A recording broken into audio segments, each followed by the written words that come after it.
ब्रह्मा गुरु विष्णु गुरुदेवो महेश्वरय गुरु साक्षात् परब्रह्मं तस्मै श्री गुरुवे नमः. ओम श्री ராஜகணபதியை போற்றி போற்றி.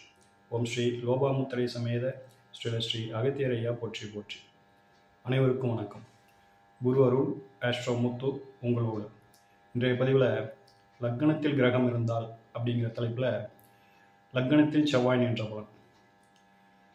ஒரு ஜாதகத்தில் ஒரு பலன்களை நம்ம சிந்திக்கின்றோம் அப்படின்னும்போது சில அடிப்படை விஷயங்களை நம்ம கூர்ந்து கவனிச்சிடணும். ஏன் அப்படி சொல்கிறோம் அப்படின்னாக்கா, நாம் இப்போ சொல்லுகின்ற பலன் பொது பலன் அப்படின்னு ஏற்கனவே சொல்லியிருந்தோம். அப்போது நாம் எதெல்லாம் இங்கே உங்களுக்கு கூடுதலாக சொல்லலை அப்படிங்கிறதையும் நீங்கள் தெரிஞ்சுக்கணும். உதாரணமாக நாம் ஒரு தனிப்பட்ட லக்னத்திற்கு இந்த பலன் அப்படின்னு சொல்லிட்டு சொல்லலை. அதாவது ஒரு ரிஷப லக்னம்னு வச்சுக்கோங்க, ரிஷப லக்னத்தில் செவ்வாய் நின்ற பலன் அப்படின்னு சொல்லிட்டு சொல்லலாம். இரண்டாவது நாம் சொல்வது ஒரு தனித்த செவ்வாய்க்கான ஒரு பலன். அவரின் தொடர்புகளையோ அவர்களின் வேறு விதமான நிலைப்பாடுகளையோ நம்ம இங்கே கருத்தில் கொள்ளவில்லை அப்படிங்கிறத பார்த்துக்கோங்க. அப்போது இது போன்ற நிலைகளில் எப்படி இருக்குது அப்படின்னு சொல்லிட்டு நீங்கள் முதல்ல உங்கள் ஜாதகத்துக்கு அல்லது உங்களுக்கு தெரிந்தவர்களின் ஜாதகங்களுக்கு அல்லது உங்களுக்கு வருகின்ற வாடிக்கையாளரின் ஜாதகங்களுக்கு இந்த பலன்களை அப்ளை பண்ணுகின்ற பொழுது மேற்சொன்ன இந்த விஷயங்களை முதல்ல நீங்கள் கூர்ந்து கவனிச்சுட்டு அதுக்கப்புறம் அப்ளை பண்ணுங்க அப்படிங்கிறதுக்கு தான் இந்த ஒரு விஷயத்த சொல்கிறோம்.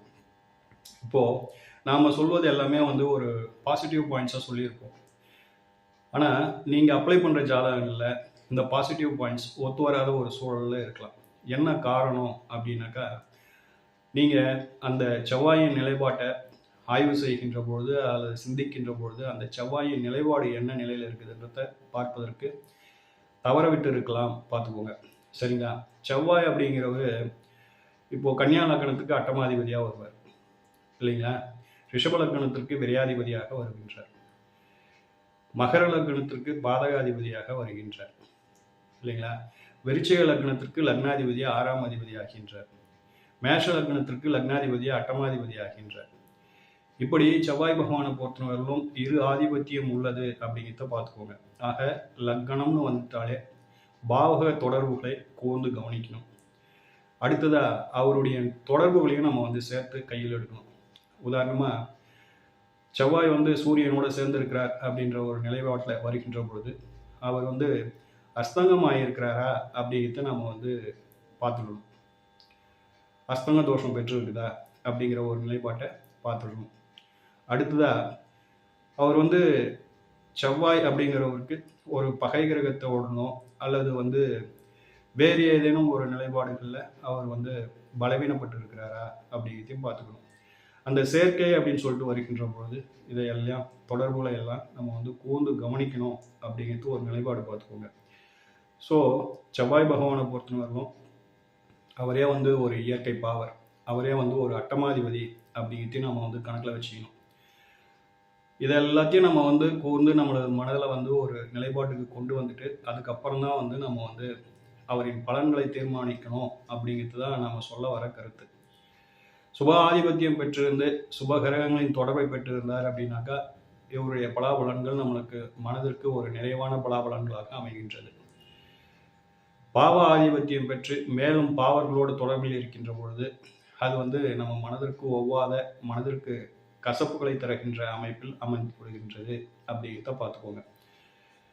இப்போது செவ்வாய் பகவான் ஒரு பாவ கிரகத்தின் தொடர்பில் இருந்தாலும் ஒரு சுப ஆதிபத்தியம் பெற்ற கிரகத்தின் தொடர்போ அல்லது சுப கிரகத்தின் தொடர்போ இருக்குதான்றத பார்த்துக்கோங்க.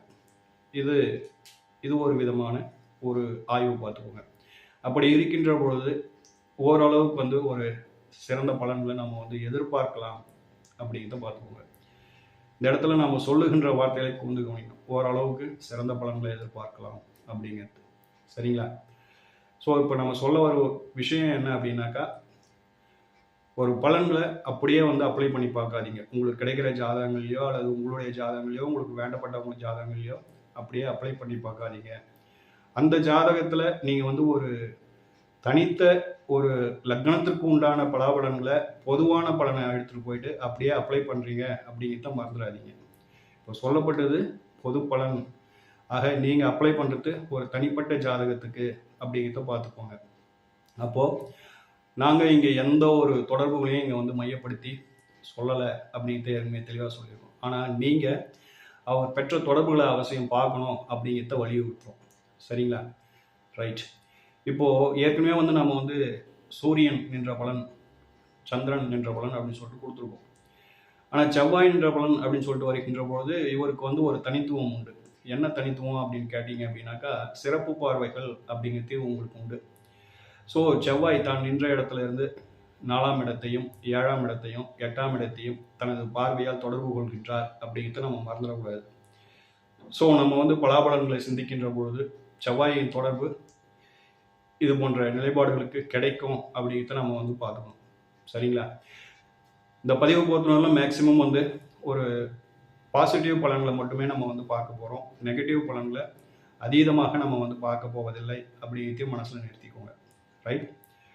செவ்வாய் லக்னத்தில் இருக்கின்ற பொழுது இவங்களுக்கு வந்து உடன்பிறப்புகள் உண்டு அப்படிங்கிற முதல் விஷயத்தை நம்ம வந்து தெளிவுக்கு வந்துடும். அடுத்ததா தாயாருக்கு சொத்துக்கள் உண்டு, வாகனம் உண்டு, நிலபுலங்கள் உண்டு அப்படிங்கிறது இரண்டாவது. மூன்றாவதா ஜாதகருக்கு அதீதமான கோபம் வரும் அப்படிங்கிறத பார்த்துக்கணும்.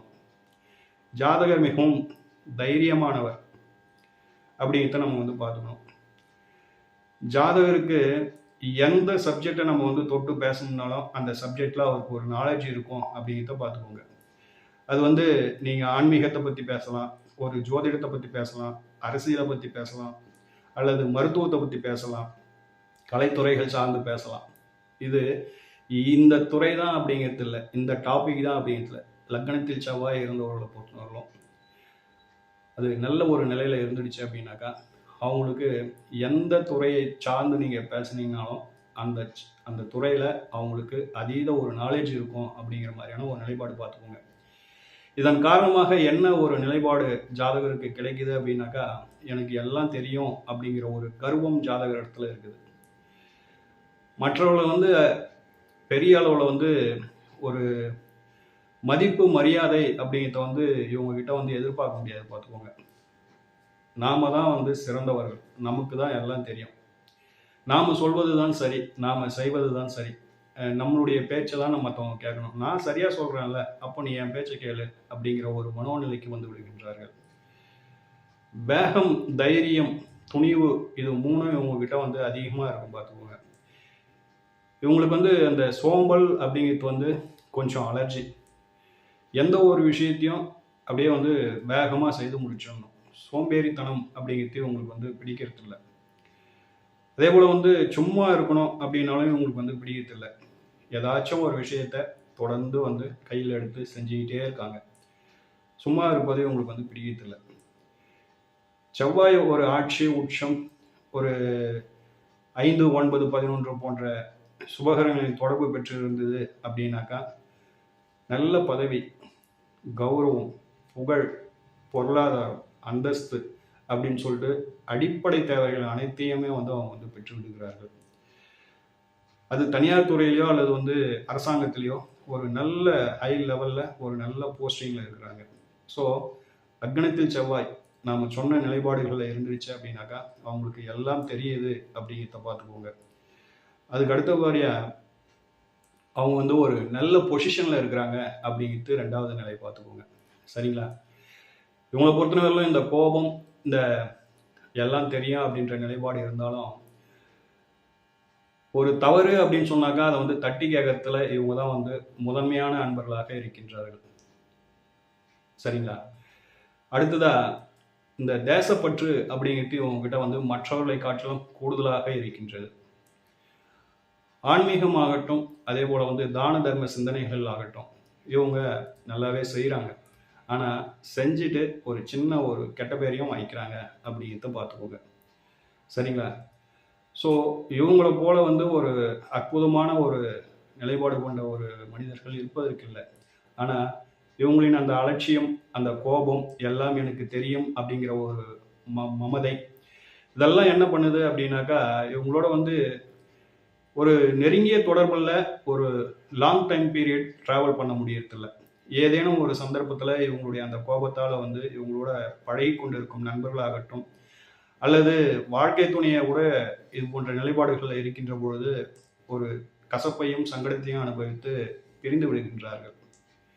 லக்னத்தில் செவ்வாய் இருக்கின்ற பொழுது அது வந்து ஒரு உஷ்ணமான கிரகம், வெப்ப கிரகம். அதனால வந்து இவங்களுக்கு வந்து வெப்பம் சார்ந்த இந்த காய்ச்சல், வயிற்று வலி,